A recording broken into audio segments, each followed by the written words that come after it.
പ്രേക്ഷകർക്കും നേരം വൈകുന്നേരത്തിലേക്ക് സ്വാഗതം. തെരഞ്ഞെടുപ്പ് അതിന്റെ റിസൾട്ട് ഒക്കെ അറിഞ്ഞു, അതിന്റെയൊക്കെ ഒരു ആലസ്യത്തിലായിരിക്കും പ്രേക്ഷകർ. എന്തായാലും ഇനി ആരാണ് മുഖ്യമന്ത്രി, ആരാണ് പ്രതിപക്ഷ നേതാവ്, ആരൊക്കെയാണ് മന്ത്രിമാർ എന്നൊക്കെ അറിയാനുള്ള വലിയ ഉദ്യോഗമാണ്. അതുമായി ബന്ധപ്പെട്ടുള്ള ചർച്ചകൾ, നടപടികൾ, സത്യപ്രതിജ്ഞ അങ്ങനെയൊക്കെയുള്ള ദിവസങ്ങളാണ് നമ്മൾ പ്രതീക്ഷിക്കുന്നത്. അതുമായി ബന്ധപ്പെട്ടുള്ള വാർത്തകളൊക്കെയും എന്തായാലും നമുക്ക് റിസൾട്ട് വന്നതിൻ്റെ പിറ്റേ ദിവസം എങ്ങനെയാണ് എന്നത് പരിശോധിക്കാം. എങ്ങനെയാണ് ചർച്ചകൾ നടക്കുന്നതെന്ന് പരിശോധിക്കാം. എല്ലാ പ്രേക്ഷകർക്കും സ്വാഗതം.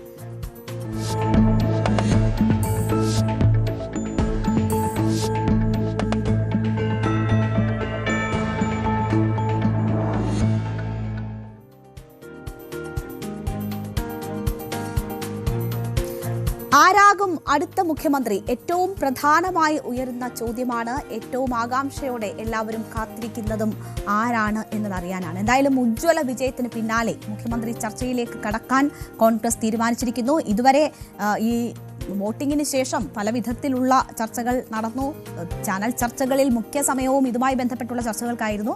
എന്നാൽ ഇനി നടക്കാൻ പോകുന്നത് ഔദ്യോഗികമായിട്ടുള്ള ചർച്ചകളാണ്. ഇതുവരെ അവകാശവാദങ്ങളായിരുന്നുവെങ്കിൽ എന്തായാലും പേരുകളിൽ മുൻതൂക്കം സ്വാഭാവിക ചോയ്സായി വരുന്നത് പ്രതിപക്ഷ നേതാവ് തന്നെയാണ്. അങ്ങനെ വി ഡി സതീശനാണ് മുൻതൂക്കം ഉള്ളത്. രമേശ് ചെന്നിത്തലയും കെ സി വേണുഗോപാലും ശക്തമായ അവകാശവാദങ്ങളുമായി രംഗത്തുണ്ട്. AICC നേതൃത്വം ഡൽഹിയിൽ ഇപ്പോൾ യോഗം ചേർന്നുകൊണ്ടിരിക്കുകയാണ്. നിരീക്ഷകർ ആരെന്ന തീരുമാനമൊക്കെ ഈ യോഗത്തിലുണ്ടാകും. അപ്പോൾ വളരെ പ്രധാനപ്പെട്ട ഒരു യോഗമാണ് ഇതുമായി ബന്ധപ്പെട്ടിപ്പോൾ ഡൽഹിയിൽ നടക്കുന്നത്. അപ്പോൾ നമ്മൾ അതിന്റെ സാധ്യതകളിലേക്ക് നോക്കാം. ചരിത്ര ഭൂരിപക്ഷവുമായി അധികാരം ഉറപ്പിച്ച് വന്നതോടെ മുഖ്യമന്ത്രി ആരെന്ന ചർച്ചകളിലേക്ക് ഔദ്യോഗികമായി കോൺഗ്രസ് കടന്നിരിക്കുന്നു. MLA മാരുടെ മനസ്സറിയാൻ AICC നിരീക്ഷകർ അടുത്ത ദിവസങ്ങളിൽ കേരളത്തിലെത്തും. അപ്പോൾ ആരൊക്കെയാണ് ഈ നിരീക്ഷകർ എന്നതുൾപ്പെടെയുള്ള കാര്യങ്ങൾ തീരുമാനിക്കാനുള്ള ചർച്ചകൾ നടക്കുകയാണ്. ഖാർഗെയുടെ വസതിയിലാണ് യോഗം. രാഹുൽ ഗാന്ധി, മല്ലികാർജുൻ ഖാർഗെ, KC വേണുഗോപാൽ, ഇതിൽ ഒരു അവകാശവാദിയായ KC വേണുഗോപാൽ ഉൾപ്പെടെയുള്ളവർ ഈ യോഗത്തിൽ പങ്കെടുക്കും. കേരളത്തിലെ നേതാവ് ആരെന്ന കാര്യത്തിൽ അല്ലെങ്കിൽ കേരളത്തെ ആരിന് നയിക്കണം എന്ന കാര്യത്തിൽ പ്രിയങ്ക ഗാന്ധിയുടെ നിലപാടാരായും സോണിയാഗാന്ധിയും ഈ വിഷയത്തിൽ അഭിപ്രായം പറയാനുള്ള അല്ലെങ്കിൽ സോണിയാഗാന്ധിയുടെ അഭിപ്രായവും നിർണായകമാകാനുള്ള സാധ്യതകൾ ഒക്കെ നിലനിൽക്കുന്നു. ഈ അഭിപ്രായങ്ങളൊക്കെ തേടിയതിനു ശേഷമായിരിക്കും ഒരു പക്ഷേ അന്തിമ തീരുമാനത്തിൽ എത്തുക, അല്ലെങ്കിൽ ആ അന്തിമ തീരുമാനത്തെ വലിയ രീതിയിൽ ഇവരുടെയൊക്കെ നിലപാടുകൾ സ്വാധീനം ചെലുത്തും എന്നതാണ് സൂചനകൾ. എന്തായാലും നമുക്ക് അറിയാം, കഴിഞ്ഞ ദിവസങ്ങളിലൊക്കെ ചർച്ച ചെയ്തതുപോലെ തന്നെ ചരടുവലികൾ, അവകാശവാദങ്ങളൊക്കെ വലിയ സജീവമായി തന്നെ നിലനിൽക്കുകയാണ്. പിന്തുണ സമാഹരിക്കുന്നതിനുള്ള ചരടുവലികൾ സജീവമായി തന്നെ ഈ ക്ലെയിമുള്ള 3 നേതാക്കളും നടത്തുന്നു. V D Satheesan, Ramesh Chennithala, KC Venugopal എന്നിവരുടെ പേരുകൾക്കായാണ് ഗ്രൂപ്പുകൾ പിടിവലി മുറുക്കുന്നത്. നിയമസഭാ കക്ഷിയിലെ ഭൂരിപക്ഷം നിരീക്ഷകർ അളക്കുന്നതിന് മുന്നോടിയായി പരമാവധി ഈ ആളുകളുടെ MLA മാരുടെ പിന്തുണ ഉറപ്പിച്ചെടുക്കുന്നതിനുള്ള ശ്രമങ്ങളാണ് ഈ 3 നേതാക്കളും ഇപ്പോൾ നടത്തുന്നത്. 63 സീറ്റുകളിൽ ജയിച്ച് ചരിത്ര വിജയമാണ് കോൺഗ്രസ് ഇത്തവണ നേടിയിരിക്കുന്നത്. CPM-ന്റെ കോട്ടകളിലേക്ക് കടന്നു കയറിയുള്ള വിജയം പലതും ഉണ്ടായിട്ടുണ്ട്. അതിനൊക്കെ വലിയ തിളക്കമാണുള്ളത്. അപ്പോൾ ആ തിളക്കത്തിന് മങ്ങലേൽക്കാത്ത തരത്തിലുള്ള ഈ പ്രശ്ന പരിഹാരം നേതാവ് ആര് എന്ന് തെരഞ്ഞെടുക്കുന്നതിൽ, മുഖ്യമന്ത്രി ആര് എന്ന് തെരഞ്ഞെടുക്കുന്നതിൽ ഉണ്ടാകുമോ എന്നതാണ് നമ്മൾ നോക്കിക്കാണുന്നത്. അപ്പോൾ KCയുടെ നീക്കം എന്താണ് എന്നത് നമുക്ക് ആദ്യം പരിശോധിക്കാം. നിയമസഭാ കക്ഷിയിൽ വ്യക്തമായ മേധാവിത്വം ഉറപ്പാക്കി ഹൈക്കമാൻഡിനെ സമ്മർദ്ദത്തിലാക്കുക എന്നതാണ് KC വേണുഗോപാൽ പക്ഷത്തിന്റെ നീക്കം എന്നതാണ് മനസ്സിലാകുന്നത്.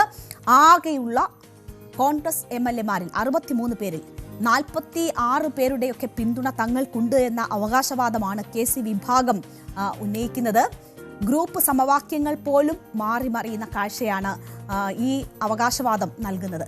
10 A ഗ്രൂപ്പ് MLA-മാരിൽ 8 പേരും KCയെ പിന്തുണയ്ക്കുന്നു എന്നതാണ് വരുന്ന റിപ്പോർട്ടുകൾ.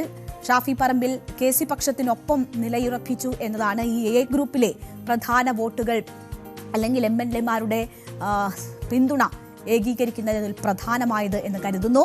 ഹൈക്കമാൻഡ് നിരീക്ഷകർ കേരളത്തിലെത്തുമ്പോൾ ഈ ഭൂരിപക്ഷം ഔദ്യോഗികമായി അറിയിക്കാനുള്ള നീക്കമാണ്. അങ്ങനെ MLA-മാരുടെ തല എണ്ണിയാണ് മുഖ്യമന്ത്രിയെ നിശ്ചയിക്കുന്നതെങ്കിൽ യാതൊരു തടസ്സവും ഉണ്ടാകില്ല KC വേണുഗോപാൽ മുഖ്യമന്ത്രിയായി എത്താൻ എന്നതാണ് KC അനുകൂലികൾ ഉറച്ച് വിശ്വസിക്കുന്നത്. 3 സ്വതന്ത്ര MLA-മാരും വേണുഗോപാലിനൊപ്പം നിലയുറപ്പിച്ചിട്ടുണ്ട് എന്ന് മനസ്സിലാക്കുന്നു. അവരുടെ പിന്തുണയും കെ സി വേണുഗോപാലിനായിരിക്കും എന്നതാണ് പ്രതീക്ഷിക്കുന്നത്. ഡൽഹിയിലെ പ്രാഥമിക ചർച്ചകൾക്ക് പിന്നാലെ ഹൈക്കമാൻഡ് നിരീക്ഷകർ ഉടൻ തന്നെ കേരളത്തിലെത്തും എന്നതാണ് അറിയുന്നത്. MLA-മാരുടെ വ്യക്തിപരമായ അഭിപ്രായങ്ങൾ ഈ നിരീക്ഷകർ നേരിട്ട് ചോദിച്ചറിയും. രഹസ്യ ബാലറ്റിലൂടെയോ അല്ലെങ്കിൽ വ്യക്തിപരമായ കൂടിക്കാഴ്ചയിലൂടെയോ ഒക്കെ ആയിരിക്കും. മറ്റ് സംസ്ഥാനങ്ങളിലൊക്കെ നടന്ന രീതികൾ അതാണ്. MLA-മാരുടെ മനസ്സ് നിരീക്ഷകർ മനസ്സിലാക്കുക, അതിനുശേഷമായിരിക്കും തീരുമാനമെടുക്കുക. പരമ്പരാഗതമായി ഇതിനൊക്കെ ഒരു രീതി ഉണ്ട് എന്നതാണ് ഇന്ന് മാധ്യമങ്ങളോട് സംസാരിക്കുമ്പോൾ കെ സി വേണുഗോപാൽ സൂചിപ്പിച്ചത്. അതായത് ഇവിടെ മറ്റ് അവകാശവാദങ്ങൾ നടക്കുമ്പോഴാണ് കെ സി വേണുഗോപാൽ വളരെ വ്യക്തമായി ഇതിന് അതിൻ്റെതായ രീതികളുണ്ട് എന്നത് ആവർത്തിച്ച് ഓർമ്മിപ്പിക്കുന്നത്. അത് അദ്ദേഹത്തിൻ്റെ ആത്മവിശ്വാസത്തെയാണ് കാണിക്കുന്നത്. എന്തായാലും ആ നിലയിൽ MLA-മാരുടെ ഇടയിൽ വലിയ പിന്തുണ ഉറപ്പാക്കിക്കൊണ്ടുള്ള നീക്കമാണ് കെ സി വേണുഗോപാൽ പക്ഷം നടത്തുന്നത്. ഇനി ഈ തെരഞ്ഞെടുപ്പിൽ സ്വാഭാവികമായും പ്രതിപക്ഷത്തെ മുന്നണി എന്ന രീതിയിൽ ഒരുമിപ്പിച്ച് നിർത്തുകയും ഓരോ അജണ്ട നിശ്ചയിക്കുകയും ടീം UDF എന്ന നിലയിൽ ഈ തെരഞ്ഞെടുപ്പിനെ നേരിടുകയും 102 അല്ലെങ്കിൽ 100-ന് പുറത്ത് സീറ്റ് നേടി അധികാരത്തിൽ വരുമെന്നൊരു പ്രഡിക്ഷൻ നടത്തുകയും അത് അതേപോലെ തന്നെ നടപ്പാക്കുകയും ചെയ്തതിൻ്റെ പൂർണ്ണ ഉത്തരവാദിത്തം അല്ലെങ്കിൽ അതിൻ്റെ എല്ലാം ക്രെഡിറ്റ് വി ഡി സതീശൻ എന്ന പ്രതിപക്ഷ നേതാവിനുണ്ട്. അത് അദ്ദേഹത്തിന് സ്വാഭാവികമായും ലഭിക്കുന്ന ഒരു പിന്തുണയും അദ്ദേഹത്തിൻ്റെ അവകാശവാദവുമാണ്. സ്വാഭാവികമായും ആ സ്ഥാനത്തേക്ക് വരേണ്ടുന്ന വ്യക്തി വി ഡി സതീശനാണ്. എന്തായാലും കോൺഗ്രസ് MLA-മാരുടെ മാത്രം വികാരം മനസ്സിലാക്കുന്നതിനപ്പുറം അല്ലെങ്കിൽ അത് മാത്രം മാനദണ്ഡമാക്കരുത് എന്നതാണ് വി ഡി സതീശൻ പക്ഷം പറയുന്നത്. അല്ലെങ്കിൽ വി ഡി സതീശൻ പറയുന്നത് ആ വികാരം മനസ്സിലാക്കുന്നതിനപ്പുറത്ത് ഘടകകക്ഷികളുടെ അഭിപ്രായം കൂടി മുഖവിലക്കെടുക്കണം എന്ന നിലപാടാണ് വി ഡി സതീശൻ പക്ഷം മുന്നോട്ട് വെക്കുന്നത്. നമുക്കറിയാം, ഇതിനോടകം ലീഗ് തങ്ങളുടെ മനസ്സിൽ ആരാണ് എന്നതിൻ്റെ ചില സൂചനകൾ നൽകിയിരുന്നു.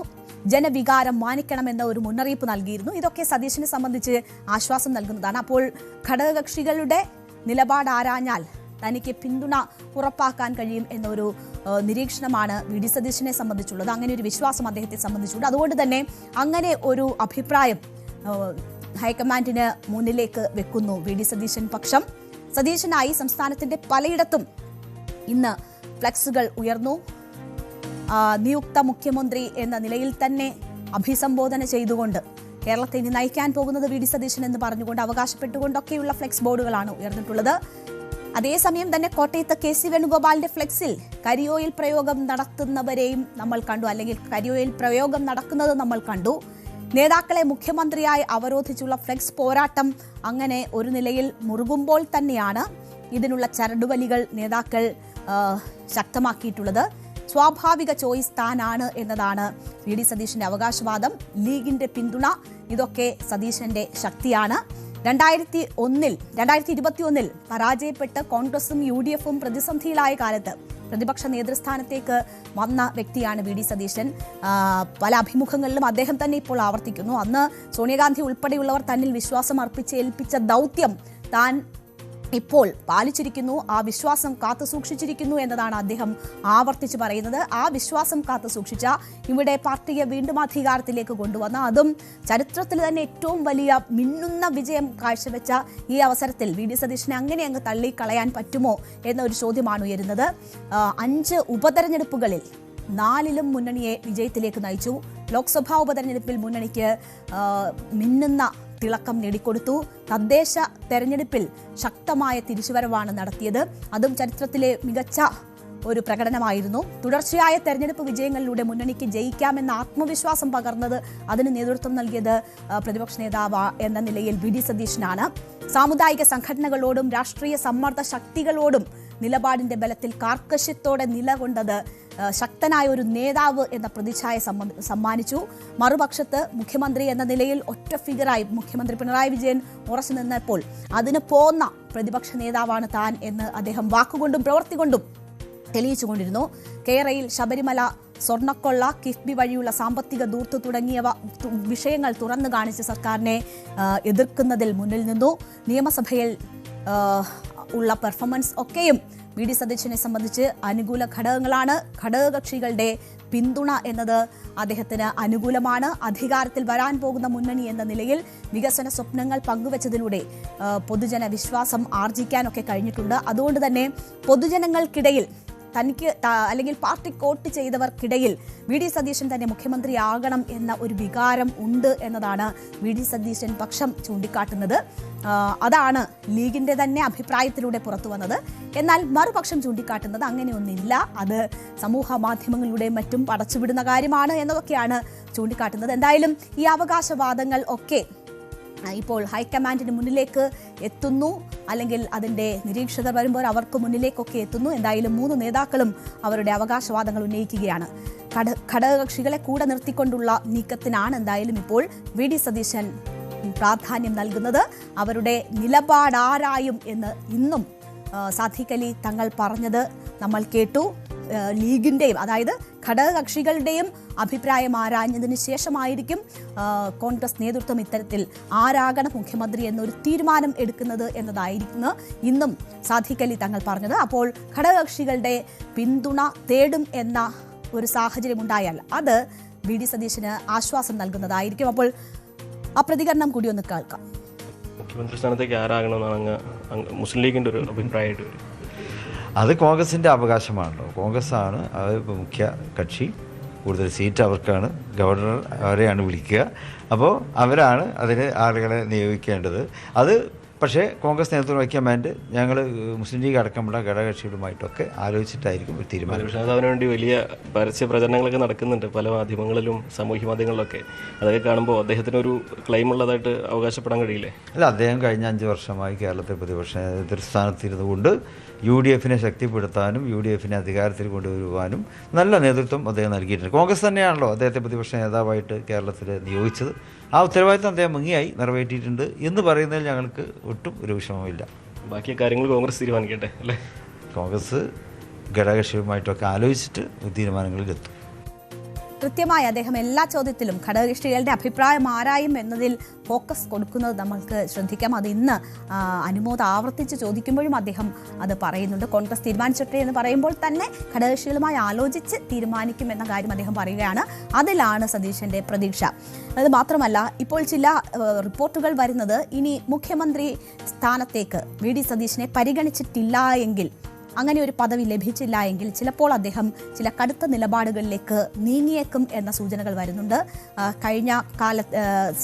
കഴിഞ്ഞ തവണ UDF അധികാരത്തിൽ വരുന്ന സമയത്തും അദ്ദേഹം മന്ത്രിസഭയിലേക്ക് ഇല്ലെങ്കിൽ മറ്റൊരു സ്ഥാനവും ഏറ്റെടുക്കില്ല എന്ന തരത്തിലുള്ള നിലപാടുകൾ സ്വീകരിച്ചിട്ടുള്ള വ്യക്തിയാണ്. 100-ലധികം സീറ്റുമായി അധികാരത്തിൽ വന്നില്ലെങ്കിൽ വനവാസം എന്ന് പറഞ്ഞിട്ടുള്ള വ്യക്തിയാണ്. അപ്പോൾ ഒരുപക്ഷെ ഈ സ്ഥാനത്തിന് തന്നെയല്ല തെരഞ്ഞെടുക്കുന്നതെങ്കിൽ ഒരുപക്ഷെ അദ്ദേഹം ചില കടുത്ത നിലപാടുകളിലേക്ക് നീങ്ങിയേക്കും എന്ന സൂചനകൾ വരുന്നുണ്ട്.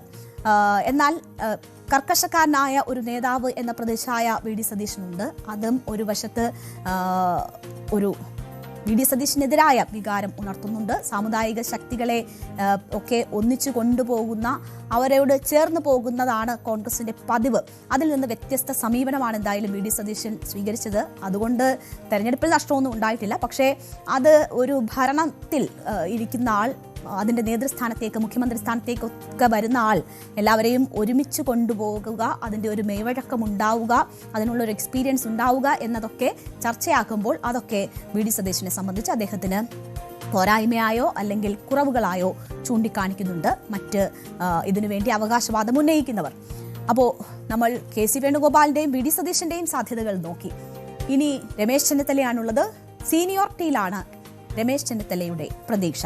അപ്പോൾ സീനിയോറിറ്റിയിൽ പ്രതീക്ഷ അർപ്പിച്ചുകൊണ്ടാണ് മുഖ്യമന്ത്രി സ്ഥാനത്തിനായുള്ള അവകാശവാദം രമേശ് ചെന്നിത്തല മുന്നോട്ട് വയ്ക്കുന്നത്. കേരളത്തിൽ നിന്നുള്ള മുതിർന്ന കോൺഗ്രസ് നേതാവ് എന്നതാണ് രമേശ് ചെന്നിത്തലയുടെ ഈ സ്ഥാനത്തിനായുള്ള ഏറ്റവും വലിയ അവകാശവാദം. 26-ാം വയസ്സിൽ MLA-യും 30-ാം വയസ്സിൽ സംസ്ഥാന മന്ത്രിയും ഒക്കെയായ രമേശ് ചെന്നിത്തലയുടെ ആ കാലത്തുള്ള സമകാലികരായിട്ടുള്ള കോൺഗ്രസ് നേതാക്കളൊക്കെ പലരും പല സംസ്ഥാനങ്ങളിലും മുഖ്യമന്ത്രിമാർ ആയിട്ടുണ്ട്, കേന്ദ്രമന്ത്രിമാരൊക്കെ ആയിട്ടുണ്ട്. അപ്പോൾ അങ്ങനെ ഉള്ള ഒരു സീനിയർ നേതാവാണ് എന്നതാണ് രമേശ് ചെന്നിത്തല അവകാശവാദമായി മുന്നോട്ട് വെക്കുന്നത്. അദ്ദേഹത്തിൻ്റെ സ്വാഭാവിക ചോയ്സ് 2021 പക്ഷേ അന്നത്തെ കോവിഡ് സിറ്റുവേഷൻ, പ്രത്യേക സാഹചര്യങ്ങൾ, അതൊക്കെ അദ്ദേഹത്തിൻ്റെ ആ അവസരം നഷ്ടപ്പെടുത്തിയതാണ്. അപ്പോൾ അങ്ങനെയുള്ളൊരു സാഹചര്യവും കൂടി അദ്ദേഹത്തെ പിന്തുണയ്ക്കുന്നവർ മുന്നോട്ട് വെക്കുന്നു. പാർട്ടിയിലെ ഏറ്റവും ഈ നേതൃത്വത്തിനോട് വിധേയപ്പെട്ടിട്ടുള്ള പ്രതിസന്ധി ഘട്ടങ്ങളിൽ ഒപ്പം നിന്നിട്ടുള്ള നേതാവാണ്. പല അവസരങ്ങളും നഷ്ടപ്പെട്ടപ്പോൾ പോലും അങ്ങനെയുള്ള തീരുമാനങ്ങൾ ഹൈക്കമാൻഡിന്റെ ഭാഗത്തു നിന്ന് വരുമ്പോൾ പോലും യാതൊരു എതിർപ്പും കൂടാതെ അതിനൊപ്പം നിന്നിട്ടുള്ള നേതാവാണ് താൻ പല ഘട്ടങ്ങളിൽ എന്ന കാര്യം അദ്ദേഹം തന്നെ അത് ഓർമ്മപ്പെടുത്തുന്നുണ്ട്.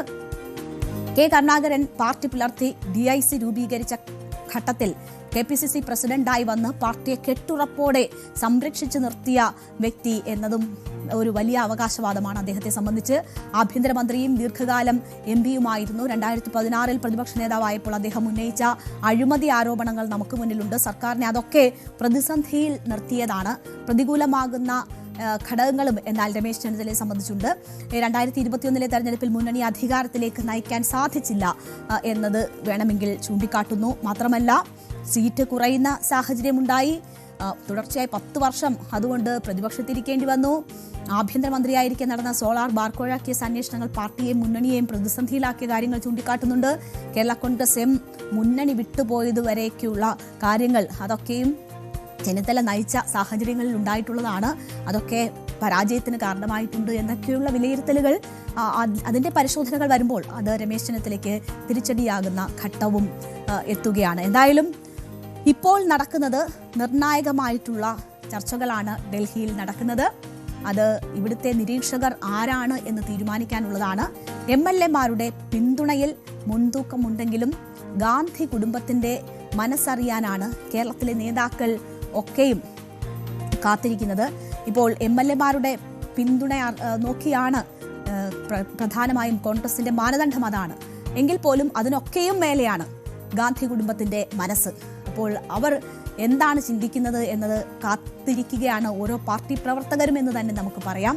സോണിയാഗാന്ധി, രാഹുൽ ഗാന്ധി, പ്രിയങ്ക ഗാന്ധി എന്നിവരുടെ നിലപാട് ഇതിൽ വളരെ പ്രധാനമായി വരും. ഇപ്പോൾ ഡൽഹിയിൽ നടക്കുന്ന ചർച്ചകൾ വളരെ പ്രധാനപ്പെട്ടതാണ്. KC വേണുഗോപാലിനോട് നമുക്കറിയാം, KC വേണുഗോപാൽ ഹൈക്കമാൻഡിനെ സംബന്ധിച്ച് എത്രമാത്രം വേണ്ടപ്പെട്ട ആളാണ് എന്നതറിയാം.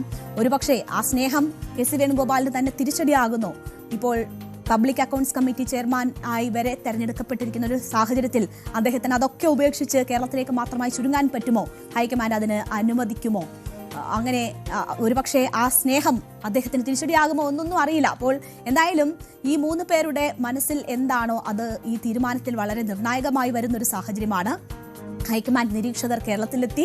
MLA-മാരുടെ അഭിപ്രായം കൂടി തേടിയ ശേഷമായിരിക്കും ഔദ്യോഗിക പ്രഖ്യാപനം ഉണ്ടാകുന്നത്. എന്തായാലും കേരളത്തെ സംബന്ധിച്ച്, കേരളത്തിലെ ജനങ്ങളെ സംബന്ധിച്ച് ഇപ്പോഴുണ്ടായിട്ടുള്ളത് പ്രതീക്ഷകൾക്ക് അപ്പുറത്തുള്ള ഒരു വോട്ടിംഗ് ആണ്. ജനങ്ങൾ ഒരു മാറ്റത്തിന് വേണ്ടി ആഗ്രഹിച്ചിരിക്കുകയാണ്. വലിയൊരു ഉത്തരവാദിത്വമാണ് UDF-നെ സംബന്ധിച്ച് അവർ കൊടുത്തിരിക്കുന്നത്. അത് പാർട്ടി അണികൾ മാത്രം ചെയ്ത വോട്ടല്ല, അല്ലെങ്കിൽ നിഷ്പക്ഷരായ മനുഷ്യർ മാത്രം ചെയ്തിട്ടുള്ള വോട്ടല്ല. നമുക്ക് പാർട്ടി കോട്ടകൾ വരെ ഉണ്ടായിട്ടുള്ള വീഴ്ചകൾ അല്ലെങ്കിൽ ഇളക്കം എന്നാണ് എന്നതറിയാം. അപ്പോൾ അങ്ങനെ ഏൽപ്പിച്ചിരിക്കുന്ന ഉത്തരവാദിത്വം ഭംഗിയായി നിറവേറ്റാൻ UDF-നെ സംബന്ധിച്ച് കഴിയട്ടെ എന്ന് നമുക്ക് ആശിക്കാം. ഏതായാലും വലിയ പ്രശ്നങ്ങളിലേക്കൊക്കെ പോകാതെ ആരാണ് മുഖ്യമന്ത്രി എന്ന തീരുമാനത്തിലേക്ക് അവർ എത്തുമോ എന്നത് നോക്കിക്കാണാം.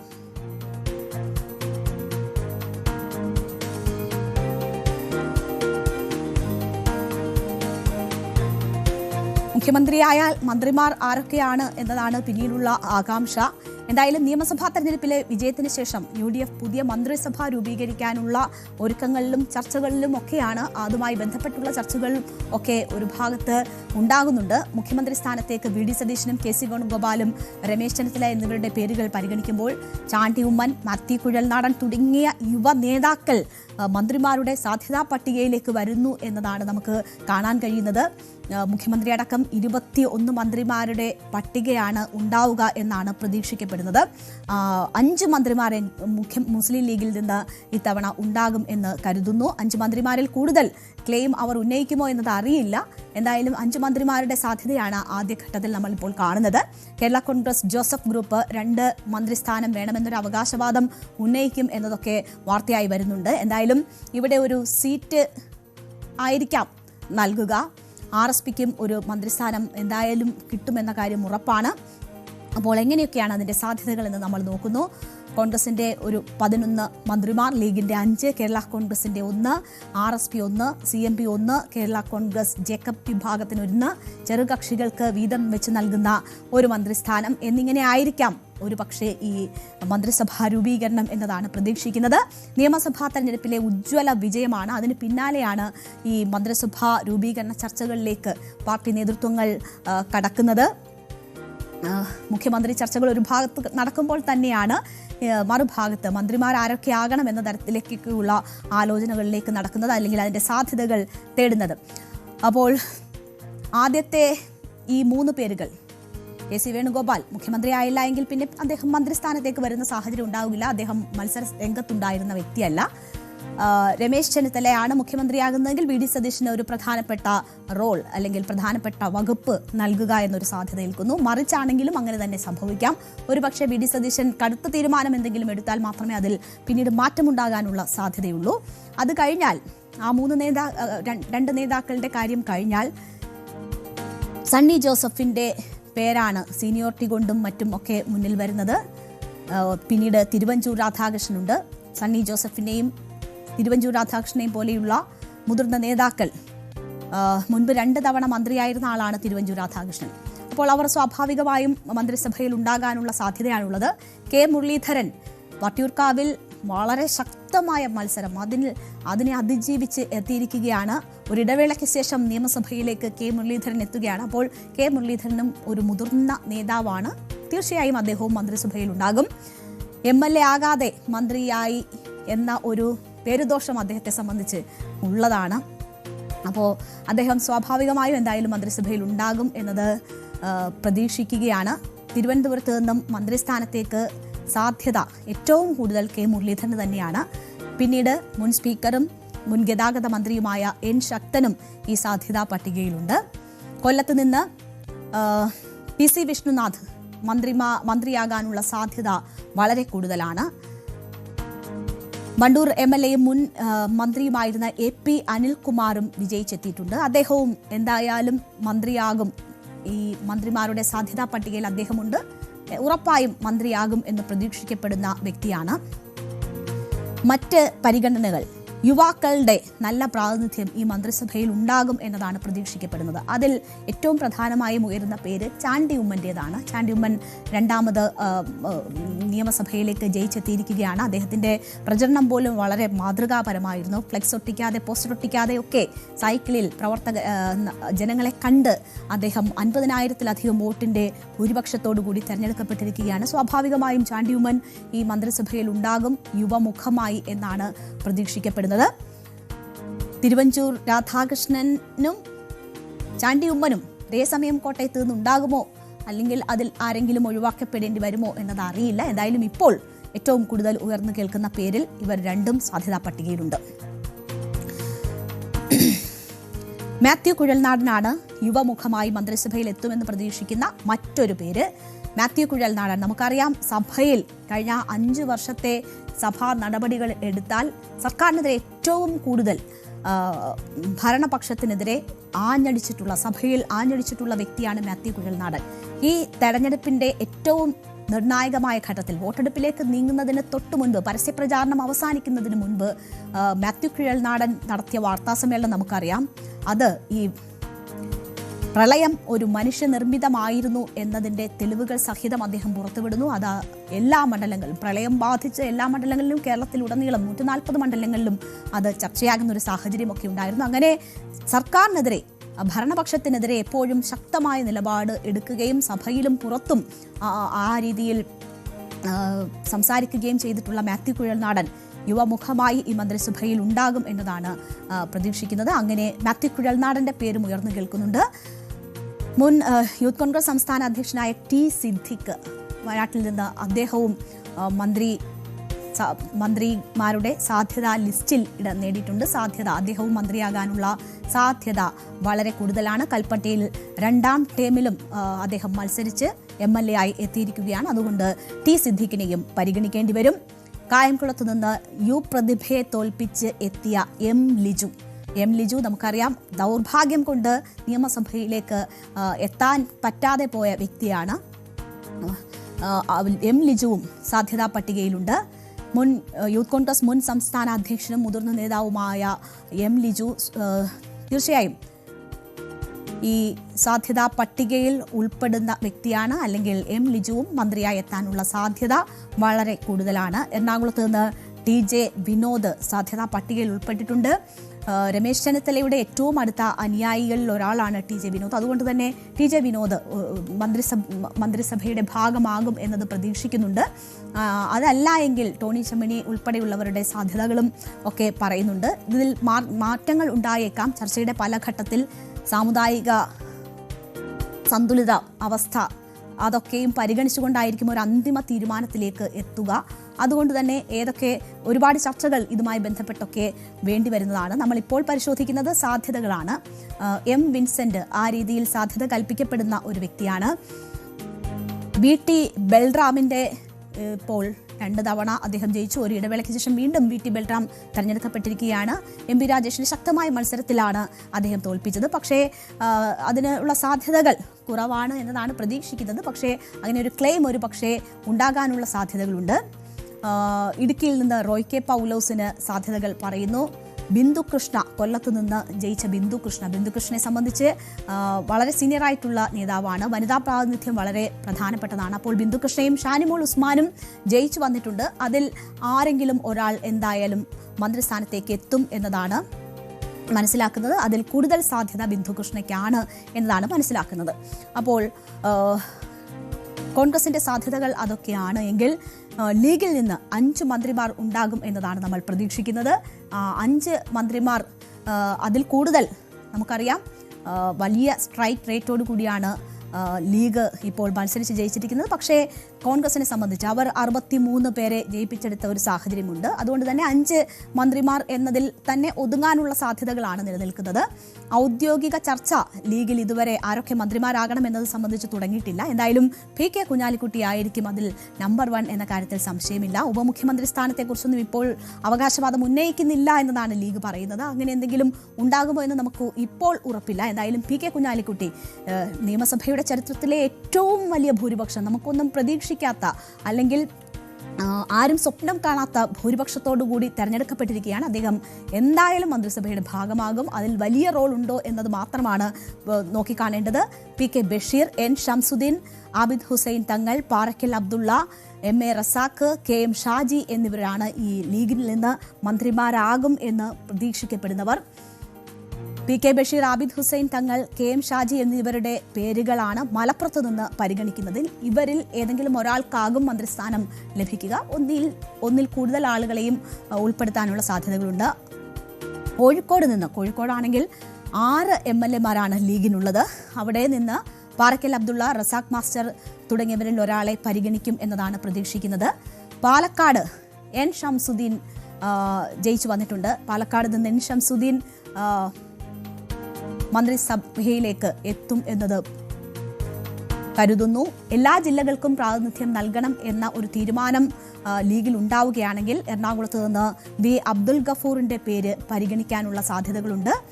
VK ഇബ്രാഹിം കുഞ്ഞിന്റെ മകനായ ഗഫൂർ ആദ്യമായിട്ടാണ് MLA ആകുന്നത്. പക്ഷേ നമുക്കറിയാം വളരെ ശക്തമായ മത്സരമാണ് കളമശ്ശേരിയിൽ നടന്നത്. മന്ത്രി P രാജീവിനെ തോൽപ്പിച്ചാണ് അദ്ദേഹം എത്തുന്നത്. അങ്ങനെ ഓരോ ജില്ലയ്ക്കും പ്രാതിനിധ്യം ഉറപ്പാക്കുകയാണെങ്കിൽ സ്വാഭാവികമായും അദ്ദേഹം ഈ മന്ത്രിസഭയുടെ ഭാഗമാകാനുള്ള സാധ്യതയാണുള്ളത്.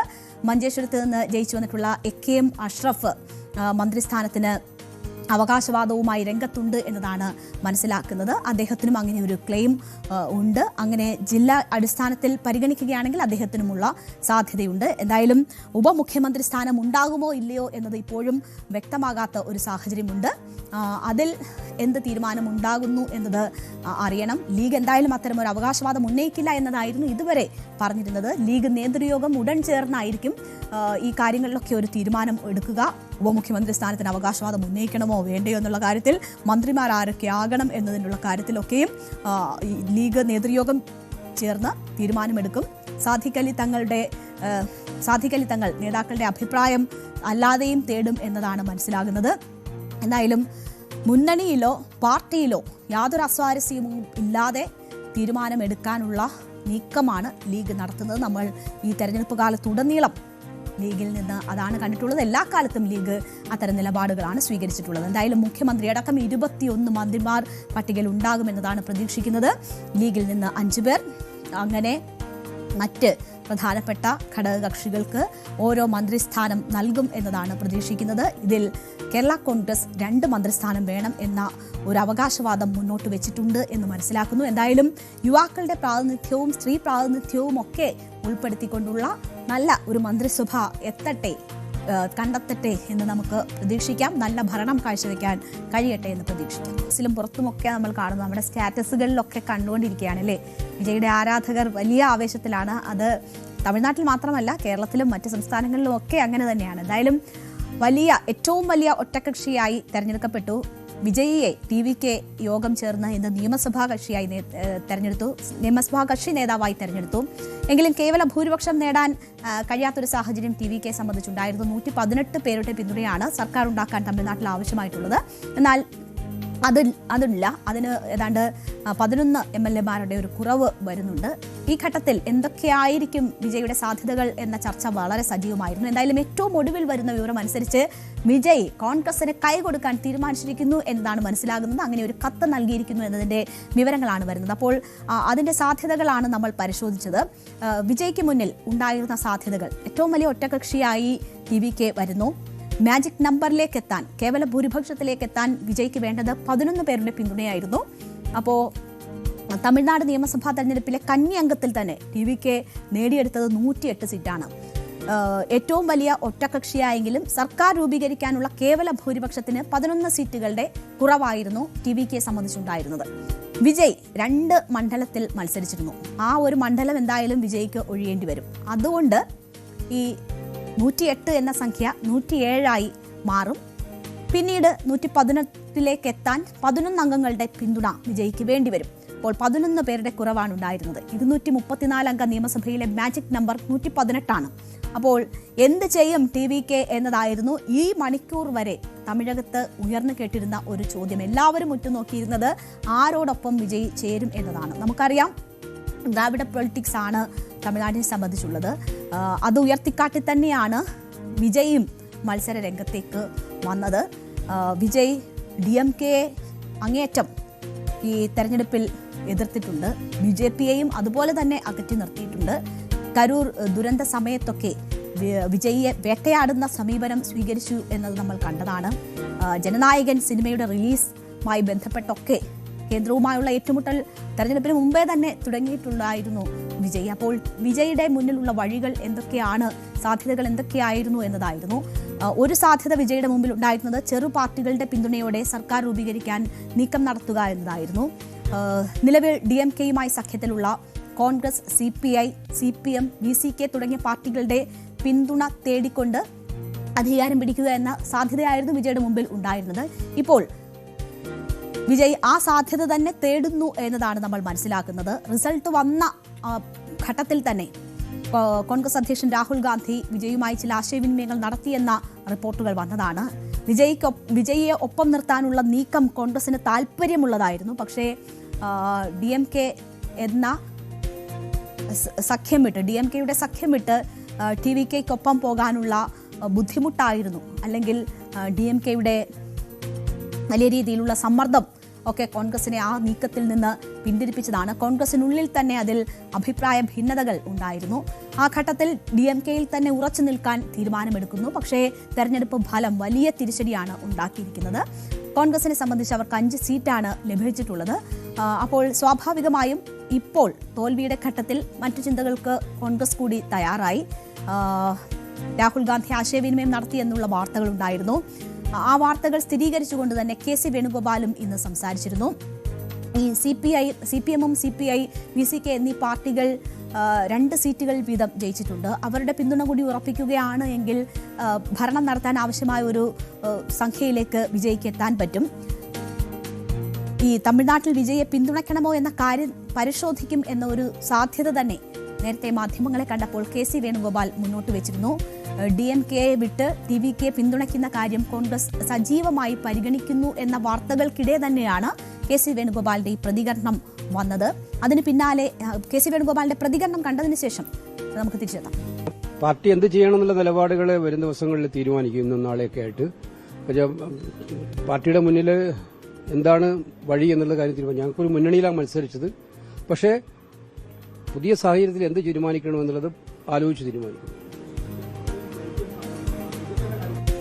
DMK മുന്നണിയിൽ മത്സരിച്ചതിന് ശേഷം DMK വിട്ട് TVKയ്ക്കൊപ്പം ചേരുന്ന സാഹചര്യം എങ്ങനെ അത് വിശദീകരിക്കണം എന്നതൊക്കെയുള്ളതാണ്. അപ്പോൾ സ്റ്റാലിനുമായിട്ടൊക്കെയുള്ള ആശയവിനിമയങ്ങൾ ഒരുപക്ഷെ ഇതിൽ വേണ്ടി വന്നേക്കാം. എന്തായാലും കോൺഗ്രസ് അത് സജീവമായി തന്നെ ചർച്ച ചെയ്യുന്നുണ്ടായിരുന്നു, അതിനുള്ള ശ്രമങ്ങളും നടത്തിയിട്ടുണ്ടായിരുന്നു. ഇപ്പോൾ ഡൽഹിയിൽ നടക്കുന്ന യോഗം അത് കേരളത്തിലെ മുഖ്യമന്ത്രി തീരുമാനിക്കുന്നതുമായി ബന്ധപ്പെട്ടുള്ള കാര്യങ്ങൾ പ്രധാനമായും ചർച്ച ചെയ്യാം. അതിനൊപ്പം തന്നെ ഈ വിഷയത്തിലും ആ ചർച്ചകളുണ്ടാകും, തീരുമാനമുണ്ടാകും എന്നതാണ് പ്രതീക്ഷിക്കുന്നത്. ആ യോഗം നടക്കുമ്പോൾ തന്നെയാണ് ഇപ്പോൾ TVK കോൺഗ്രസിന് കൈകൊടുക്കാൻ തീരുമാനിച്ചിരിക്കുന്നു എന്ന വിവരം കൂടി വരുന്നത്.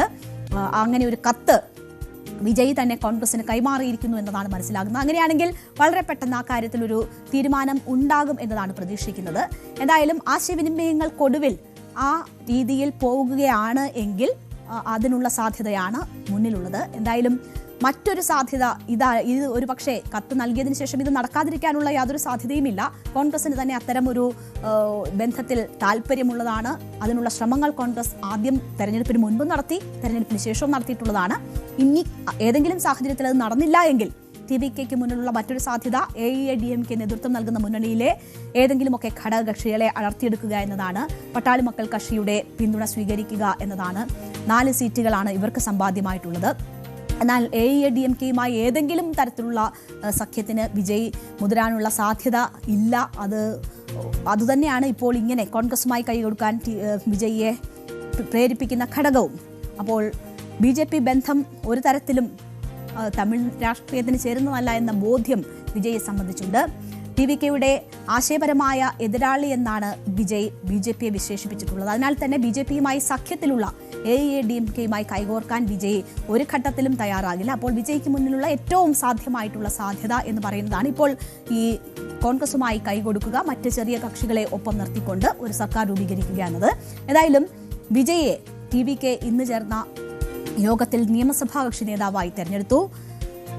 തമിഴക വെട്ടിക്കഴക്കത്തിന്റെ യോഗത്തിലായിരുന്നു ഈ തീരുമാനം. സർക്കാർ രൂപീകരിക്കുന്നത് സംബന്ധിച്ച കാര്യങ്ങൾ ഈ യോഗത്തിൽ വിശദമായി ചർച്ചയ്ക്ക് വന്നു. അതിന്റെ അടിസ്ഥാനത്തിലായിരിക്കും ഇപ്പോൾ കോൺഗ്രസുമായി കൈകൊടുക്കാനുള്ള ഈ നീക്കം ഉണ്ടായിട്ടുള്ളത്. രാഷ്ട്രീയ സമീപനത്തിൽ കൃത്യമായ ഒരു നിലപാട് ആ യോഗത്തിൽ ഉരുത്തിരിഞ്ഞു എന്നതാണ് മനസ്സിലാകുന്നത്. ഈ രാഷ്ട്രീയ സമീപനങ്ങളിൽ ഒരു മാറ്റവും ഉണ്ടാകില്ല എന്ന കാര്യം ആവർത്തിച്ച് TVK ഈ യോഗത്തിൽ പ്രഖ്യാപിച്ചു. പാർട്ടി ഒരു വിട്ടുവീഴ്ചയും ഇക്കാര്യങ്ങളിൽ ചെയ്യില്ല എന്നതാണ് ഈ യോഗത്തിന് ശേഷം പാർട്ടി നേതാക്കൾ വ്യക്തമാക്കിയത്. ഒരു രാഷ്ട്രീയ പാർട്ടിയോടും സഖ്യത്തിനായി യാചിക്കുകയോ അല്ലെങ്കിൽ ഭീഷണിപ്പെടുത്തുകയോ ചെയ്യില്ല എന്നും നേതാക്കൾ വ്യക്തമാക്കിയിരുന്നു. അതിന് പിന്നാലെ എന്തായാലും ഇപ്പോൾ കോൺഗ്രസിന്റെ ആദ്യഘട്ടത്തിൽ നടന്ന ആശയവിനിമയങ്ങൾക്കനുസരിച്ച് അവരുമായി ചേരാനുള്ളൊരു നീക്കമാണ് നടക്കുന്നത് എന്നതാണ് മനസ്സിലാകുന്നത്. ആരാധകർ വലിയ രീതിയിൽ വിജയുടെ ഈ വിജയം ആഘോഷിക്കുന്നു എന്ന കാര്യം ഞാൻ ആദ്യമേ തന്നെ സൂചിപ്പിച്ചുവല്ലോ. അങ്ങനെ ആഘോഷങ്ങൾ ഒരു ഭാഗത്ത് നടക്കുമ്പോൾ തന്നെ ചില വിമർശനങ്ങൾ കൂടി തമിഴകത്തെ വിജയവുമായി ബന്ധപ്പെട്ട് ഭരണത്തിലേക്ക് എത്തുന്ന വിജയിയെ തെരഞ്ഞെടുത്ത ജനങ്ങളുടെ തീരുമാനവുമായി ബന്ധപ്പെട്ടൊക്കെ ഉയരുന്നുണ്ട്. തമിഴക വെട്ടിക്കഴകം തമിഴ്നാട്ടിൽ വലിയ ഒറ്റകക്ഷിയായതിന് പിന്നാലെ ആ വിമർശനവുമായി രംഗത്ത് വന്നത് സിനിമയിലെ തന്നെ താരമായ നടൻ പ്രകാശ് രാജാണ്. തമിഴ്നാട് രാഷ്ട്രീയം ഇപ്പോൾ ആരാധക കേന്ദ്രീകൃതമായി മാറിയിരിക്കുന്നു എന്നൊരു വിമർശനമാണ് അദ്ദേഹം ഉന്നയിച്ചത്. കാമരാജ് തോറ്റ മണ്ണാണിത്, ഇപ്പോൾ MK സ്റ്റാലിനും പരാജയപ്പെട്ടിരിക്കുന്നു എന്ന് അദ്ദേഹം പറയുന്നു. സമൂഹം രാഷ്ട്രീയമായി പ്രബുദ്ധരാകുന്നതിന് പകരം കേവലം ആരാധകർ മാത്രമായി ഒതുങ്ങുകയാണ് എന്നതായിരുന്നു പ്രകാശ് രാജിന്റെ വിമർശനം. ജനങ്ങളെ രാഷ്ട്രീയമായി ബോധവൽക്കരിക്കുക എന്നത് പ്രതിപക്ഷത്തിന്റെ കടമയാണ്. ആ യാത്ര തുടരാം എന്നതാണ് പ്രകാശ് രാജ് കുറിച്ചത്.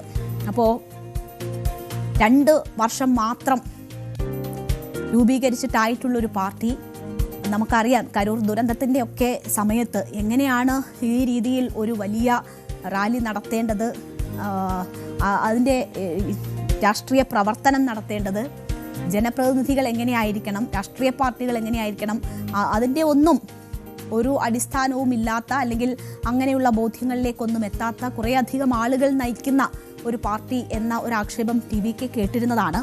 അപ്പോൾ ആ രീതിയിലുള്ളൊരു പാർട്ടി വളരെ ചുരുങ്ങിയ സമയം കൊണ്ട് തന്നെ അധികാരത്തിലേക്ക് എത്തുന്നു. അങ്ങനെ ആ പാർട്ടിക്ക് നടത്താൻ ആവശ്യമായ മാൻഡേറ്റ് കൊടുത്ത ജനങ്ങൾ, ആ ജനങ്ങളുടെ രാഷ്ട്രീയ ബോധത്തെയാണ് പ്രകാശ് രാജ് യഥാർത്ഥത്തിൽ വിമർശിച്ചിരിക്കുന്നത്. അപ്പോൾ അതിനെ അനുകൂലിച്ചും പ്രതികൂലിച്ചും ഒക്കെ അഭിപ്രായ പ്രകടനങ്ങൾ ഉണ്ടാകുന്നുണ്ട്.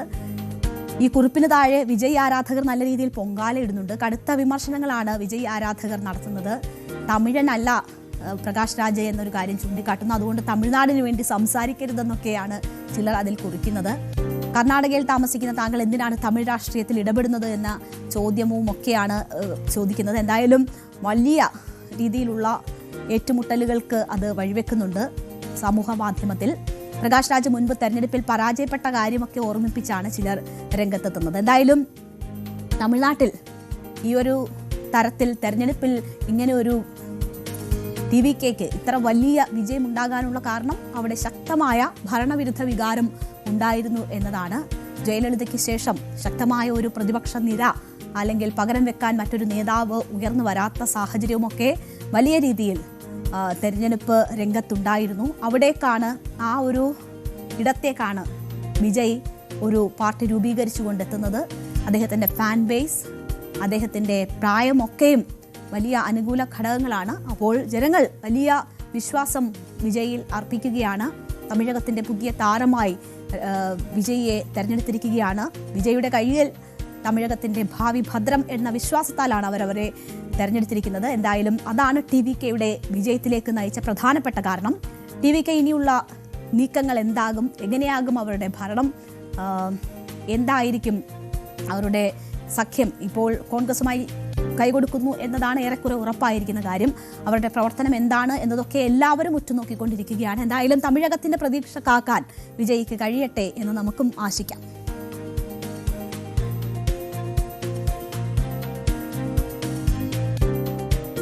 ബംഗാളിലേക്ക് വന്നാൽ അവിടെ വലിയ അനിശ്ചിതത്വം നിലനിൽക്കുകയാണ്. നമുക്കറിയാം BJP തിളക്കമാർന്ന വിജയമാണ്, ചരിത്ര വിജയമാണ് ബംഗാളിൽ നേടിയിട്ടുള്ളത്. എന്നാൽ മമതാ ബാനർജി, ഇപ്പോൾ നമ്മൾ പറയാറില്ലേ തോറ്റു, കേരളത്തിലും അത് ചർച്ചയാണ് കേട്ടോ. CPM CPM-നെ തോൽപ്പിക്കാനല്ല, തോൽപ്പിച്ചു എന്ന് ബോധ്യപ്പെടുത്താനാണ് പാടെന്നൊക്കെ VD സതീശൻ തമാശയായി പറഞ്ഞിട്ട് VD സതീശൻ പറഞ്ഞതൊക്കെ കേട്ടിട്ടുണ്ട്. ഇപ്പോൾ ബംഗാളിന്റെ കാര്യത്തിൽ എന്താണ് അത് തന്നെയാണ് സംഭവിക്കുന്നത്. തെരഞ്ഞെടുപ്പിൽ തോറ്റിട്ടില്ല, രാജിവെക്കില്ല എന്നതാണ് മമതാ ബാനർജി പറയുന്നത്. ജനാധിപത്യം കശാപ്പ് ചെയ്യപ്പെട്ടു എന്നതാണ് മമതാ ബാനർജി ചൂണ്ടിക്കാട്ടുന്നത്. ബംഗാളിൽ BJP-യുമായി അല്ല, തെരഞ്ഞെടുപ്പ് കമ്മീഷനുമായിട്ടാണ് പോരാട്ടം നടന്നതെന്ന് മമതാ ബാനർജി പ്രതികരിച്ചിട്ടുണ്ട്. എന്തായാലും രാജിവെക്കില്ല എന്ന നിലപാടിൽ മമതാ ബാനർജി ഉറച്ചു നിൽക്കുന്നു. അത് എന്ത് ഭരണഘടനാ പ്രതിസന്ധിയാണ് ഉണ്ടാക്കുക തുടങ്ങിയ ചോദ്യങ്ങൾ ഉയരുകയാണ്. ഈ വാർത്തയുടെ വിശദാംശങ്ങളുമായി TG സജിത്ത് നമുക്കൊപ്പം ചേരും. അതിനു മുൻപ് മമതാ ബാനർജിയുടെ ആ പ്രതികരണം ഒന്ന് കേൾക്കാം. इतना फाइट हम लोगों ने किया जिंदगी मौत को सामने रख के, तब भी अगर हमारा फाइट तो बीजेपी का साथ नहीं था, हमारा फाइट था इलेक्शन कमीशन का साथ। और अगर इलेक्शन कमीशन बेच जाए, अगर जुडिशियरी से कोई जस्टिस ना मिले, अगर इतना लोगों को लॉजिस्टिकल नाम पे निकाल दिया जाए, वन साइडेड इलेक्शन ऑफिसर लोग काम करे, स्विच ऑफ कर दे, ईवीएम मशीन कैप्चर करे, आप हमको बताइए जब लोगों ने वोट देता है मशीन में, उसका चार्ज, बैटरी चार्ज 40 का नीचे उतर जाता है. TG സജിത്ത് വിവരങ്ങളുമായി ചേരുന്നുണ്ട്. സജിത്ത്, എന്താണ് മമതാ ബാനർജി പറയുന്നത്, എന്താണ് ഇതുണ്ടാക്കാൻ പോകുന്ന പ്രതിസന്ധി? രേണുക, അസാധാരണമായ സാഹചര്യങ്ങളിലേക്ക് ബംഗാൾ രാഷ്ട്രീയം കടക്കുന്നു എന്നതാണ്. തെരഞ്ഞെടുപ്പിന് ശേഷവും ഇന്നലെ വിധി വന്നതിന് ശേഷവും തെരഞ്ഞെടുപ്പ് വിധി അംഗീകരിക്കില്ല എന്ന നിലപാട് നിലവിലെ മുഖ്യമന്ത്രി മമതാ ബാനർജി സ്വീകരിക്കുന്നു എന്നതാണ് സാഹചര്യം. താൻ ലോക് ഭവനിലേക്ക് പോവില്ല, രാജി സമർപ്പിക്കില്ല, ഇതാണ് അവർ പറയുന്ന കാര്യം. വലിയൊരു ഗൂഢാലോചനയാണ് അവിടെ നടന്നത്. തെരഞ്ഞെടുപ്പ് കമ്മീഷനാണ് ഈ ഗൂഢാലോചനയ്ക്ക് പങ്കുവഹിച്ചത്. BJP-ക്ക് വേണ്ടി തെരഞ്ഞെടുപ്പ് കമ്മീഷൻ ഗൂഢാലോചന നടത്തി. അങ്ങനെയാണ് BJP-ക്ക് വേണ്ടി ഒരു തെരഞ്ഞെടുപ്പ് വിജയം ചിത്രമുണ്ടാക്കിയത്. തങ്ങളുടെ തോൽവിയല്ല സംഭവിച്ചത് എന്നതാണ് മമതാ ബാനർജി. 2-3 തരത്തിലുള്ള ഗുരുതരമായ പ്രശ്നങ്ങളാണ് ഉണ്ടാക്കുന്നത്. ഒന്ന്, ഒരു ഭരണഘടനാ പ്രതിസന്ധിയായി ഇത് മാറുമോ? സുപ്രീം കോടതിയുടെ അടക്കമുള്ള ഇടപെടലുകൾ വേണ്ടി വരുന്ന ഒരു സാഹചര്യത്തിലേക്ക് ഇത് പോകുമോ? കാരണം നിലവിൽ മാൻഡേറ്റ് നഷ്ടപ്പെട്ട ഒരു മുഖ്യമന്ത്രിക്ക് രാജിവെക്കില്ല എന്ന നിലപാടെടുത്താൽ അതുണ്ടാക്കുന്ന ഭരണഘടനാ പ്രതിസന്ധി ഒരു വശത്ത്, രണ്ട്, ഇതുണ്ടാക്കുന്ന രാഷ്ട്രീയ സാഹചര്യമാണ്. രാഷ്ട്രീയ സാഹചര്യം എന്ന് പറയുന്നത് മമത ഇനി അങ്ങോട്ട് നടത്താൻ പോകുന്ന രാഷ്ട്രീയ നീക്കത്തിൻ്റെ സൂചന കൂടിയാണ് അവർ പങ്കുവയ്ക്കുന്നത്. നോക്കൂ, ഇതാണ് ബംഗാളിലെ നിലവിലുള്ള കക്ഷിനില. BJP 206, തൃണമൂൽ കോൺഗ്രസ് 80, കോൺഗ്രസിന് 2, ഒപ്പം തന്നെ CPM അടക്കമുള്ള മറ്റ് ചെറുകക്ഷികൾക്ക് 1. ഇതാണ് കക്ഷിനില. ആകെ 292 സീറ്റുകൾ. ഇതാണ് നിലവിലുള്ള കക്ഷിനില.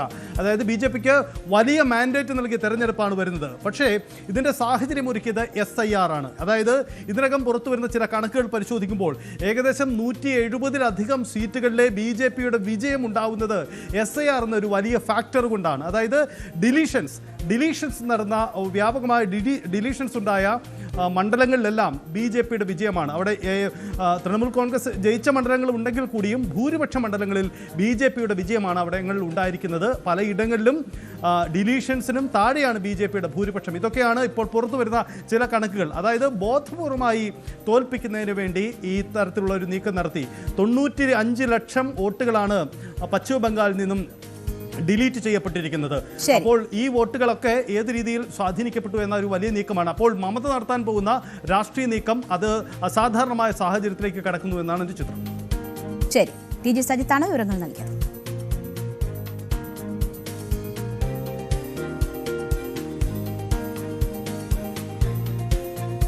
വെടിനിർത്തലിലും പശ്ചിമേഷ്യയിൽ കാര്യങ്ങൾ കൂടുതൽ കലുഷിതമാവുകയാണ്. ഹോർമുസ് കടലിടുക്കിന്റെ നിയന്ത്രണവുമായും ബന്ധപ്പെട്ട് US-ഉം ഇറാനും തമ്മിലുള്ള തർക്കം വലിയ രൂക്ഷമാകുന്നു.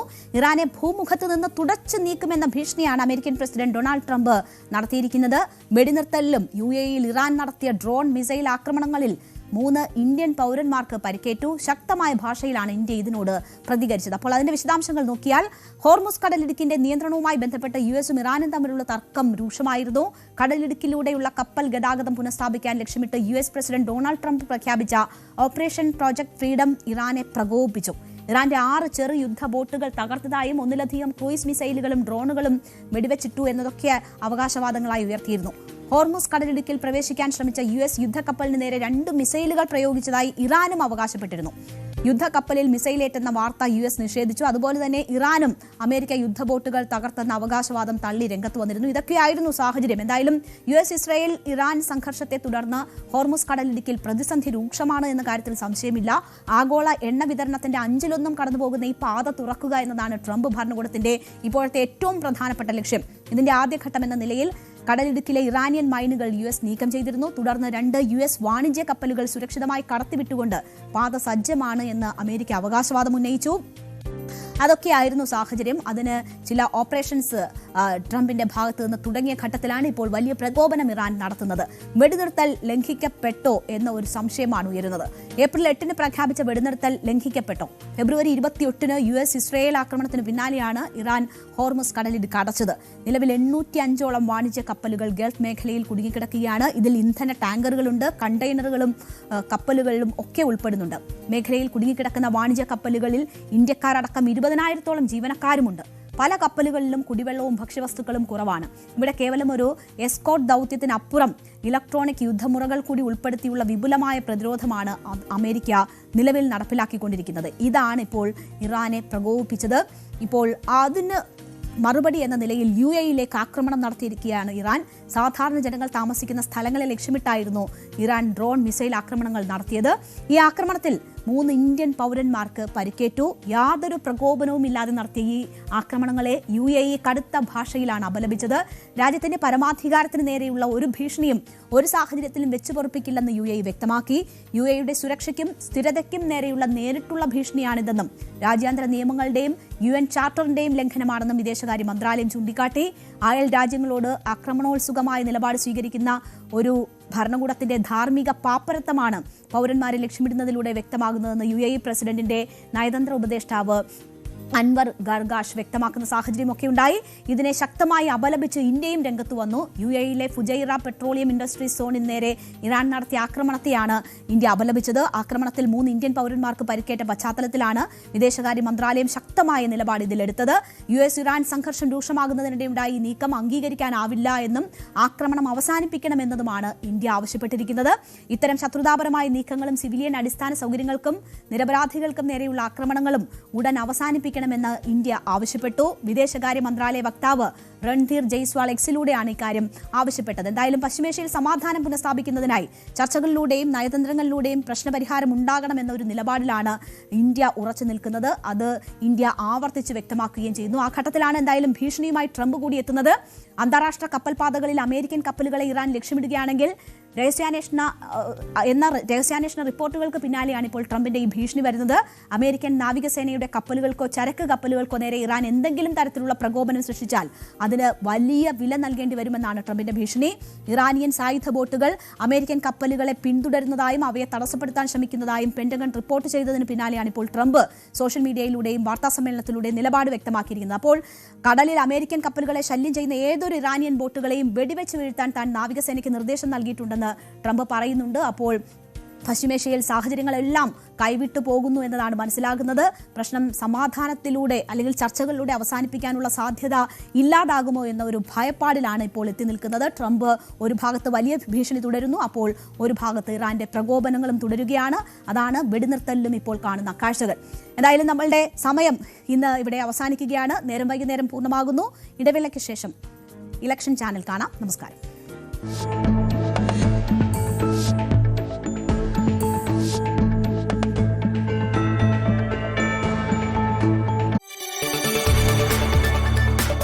കൂടുതൽ വാർത്തകൾക്ക് News 18 Keralam YouTube channel subscribe ചെയ്യുക.